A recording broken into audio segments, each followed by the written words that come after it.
반갑습니다. 면접을 준비하면서 가장 부담스러운 것이 1분 자기소개 아닙니까? 이 1분 자기소개 어떻게 준비하시면 쉽게 완성될지 같이 알아보겠습니다. 자, 먼저 1분 자기소개할 때 면접관의 상황을 잠깐 들여다볼게요. 면접의 첫 시작인 만큼 면접관은 일단 지원자의 입사지원서와 자소서 등의 서류를 이걸 검토하느라 굉장히 바쁩니다. 또 물어볼 질문을 정리하기도 합니다.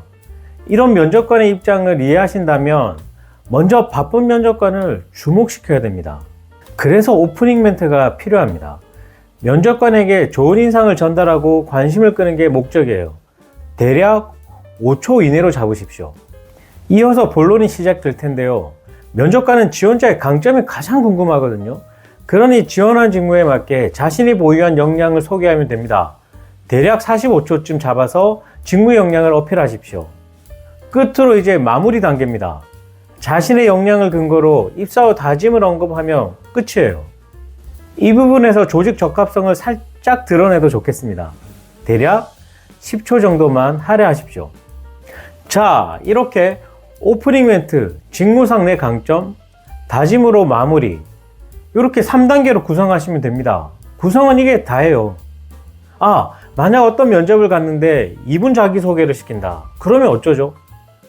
본론, 내 강점 부분을 늘리고 다른 곳은 손대지 마십시오. 이게 끝입니다. 그럼 좀 더 세부적으로 들어가 봅시다. 자, 첫 번째, 오프닝 멘트를 만드실 때는 일단 사자성어나 속담, 명언 이런 거 좀 하지 마세요. 평소 사용하지도 않는 이런 어려운 멘트를 준비하게 되면 그거 외우느라 진 다 빠집니다. 그리고 듣는 사람도 알 수 없는 말이라면 하나만한 얘기 아닙니까? 그럼 어떤 얘기를 하냐? 면접관은 회사를 대표한 사람이라 늘 관심이 회사와 일에 꽂혀 있습니다. 이것을 이용하셔서 회사나 직무에 대한 관심을 드러내면서 시작하는 겁니다. 면접관님, 저는 땡땡 기업의 땡땡 사업에 대해서 큰 관심을 갖고 입사 준비해온 A3번 지원자입니다. 이 정도로 간결하게 하면 됩니다. 그리고 개인적인 선호인데, 안녕하십니까? 저는 이렇게 시작하는 경우가 대부분이거든요.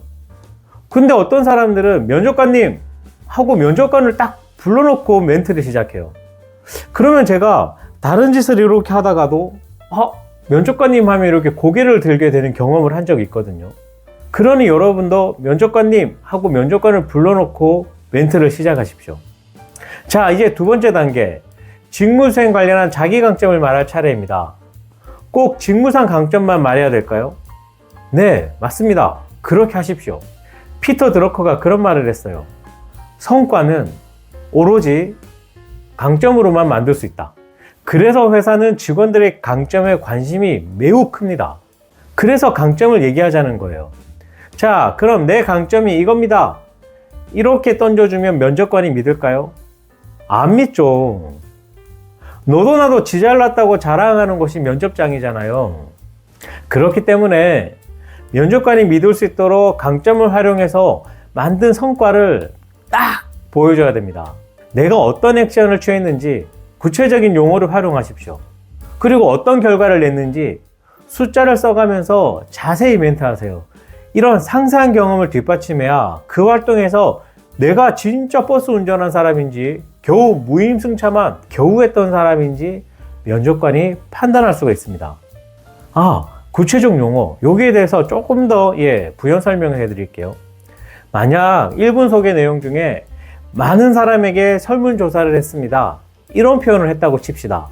많은 사람이 몇 명인가요? 10명인가요? 100명인가요? 1000명인가요? 딱 구체적인 숫자를 쓰십시오. 또 소통이 중요하다고 느꼈습니다. 이런 자신의 인사이트를 말했다고 해봅시다. 이 소통이라는 표현 너무 초상적입니다. 오해가 없도록 문서로 정리하여 공유해야 한다고 느꼈습니다. 이처럼 소통을 쪼갠 구체적인 표현을 하는 게 더 잘 먹힙니다. 그럼 이런 강점을 몇 개나 언급해야 좋을까요? 여기에 대한 답은 없지만 하나를 자세히 언급할 수도 있고요. 2가지나 3가지를 나열식으로 언급할 수도 있습니다. 다만 시간을 오버하지 않도록 하시고요. 많이 나열하더라도 3가지는 넘지 마세요. 나열을 할 때도 잊지 말아야 할 것은 구체적인 표현 그리고 수치화입니다. 예시를 한번 들어볼게요. 첫째, 저는 문제 해결력을 갖추었습니다. 땡땡 상황에서 땡땡 방식으로 패널 단차를 10mm에서 5mm로 줄였습니다. 둘째, 설계 능력을 보유했습니다. 어떤 활동을 하면서 50장의 도면을 작성하여 어떤 평가를 받았습니다. 마지막으로 셋째, 개선 의지가 강합니다. 카페 아르바이트를 하면서 작업 동선 개선을 통해 매출 20%를 향상시켰습니다. 이런 식으로 역량을 언급하고 그 뒤에는 짤막하더라도 상세히 성과를 구현하면서 3가지 정도의 역량을 나열하면 좋겠습니다. 이제 마무리 단계입니다. 회사의 핵심 가치나 인재사항 또는 회사가 최근에 강조하고 있는 것들을 언급하시면서요. 내가 갖고 있는 강점을 기반으로 최선을 다하겠다. 조직의 일원으로서 같은 곳을 바라보며 헌신하겠다. 이런 다짐으로 마무리하시면 무리 없습니다. 끝으로 면접관은 짜맞춰온 이야기를 신뢰하지 않습니다. 지원자의 솔직한 모습을 궁금해하고 그런 모습을 보일 때 호감을 갖습니다. 따라서 달달달달달달 외워서 스피커가 되지 마시고요. 자연스럽게 얘기하는 연습을 충분히 하셔서 대화의 상대가 되시면 더할 나위 없겠습니다. 오늘 영상이 도움이 되셨다면 좋아요 그리고 구독 누르셨다가 빠르게 취업 성공하십시오. 감사합니다.